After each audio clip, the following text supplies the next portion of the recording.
Hi everyone,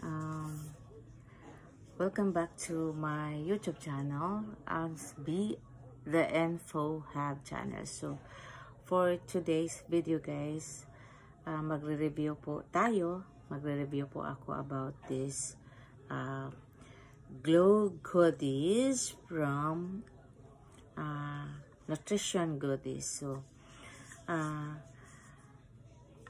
naubos ko na ang 60 gummies guys, but unfortunately I couldn't feel anything. I couldn't feel glow and I couldn't see naglo-glow yung skin ko, to be honest. So with regards sa taste, actually ano siya, masarap. So kaya ka naubos ko naubos ko talaga yung 60 gummies. Bago ako bumili nito, chine-check ko siya if FDA approved. However, it's not FDA. And I still bought this product guys because I want to try. And very aggressive kasi sila sa sa online. Tapos halal daw sila. So ganyan siya guys. So yun na nga guys, parang nasayang yung 440 ko kasi wala akong na-feel anything.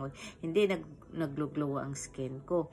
Mabuti pa yung guys, Fortima, this vitamin E. Actually kapareho yun siya sa guys, kapareho to siya sa Myra 40. Ang kagandahan nito guys is mayroon na siyang vitamin C, 22 IU at saka may collagen.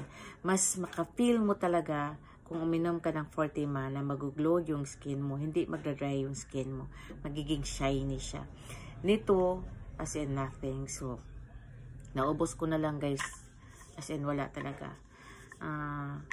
So, ngayon, naubos ko na, I am supposed to buy again if effective. So, hindi man effective, so definitely I want. So, ngayon guys, bumili ako ng another product. This one. Karating lang to kasi I want to try this Glowberry. So, mag-review po ako guys as soon as ma-finish ko to. So, this is good for 7 days.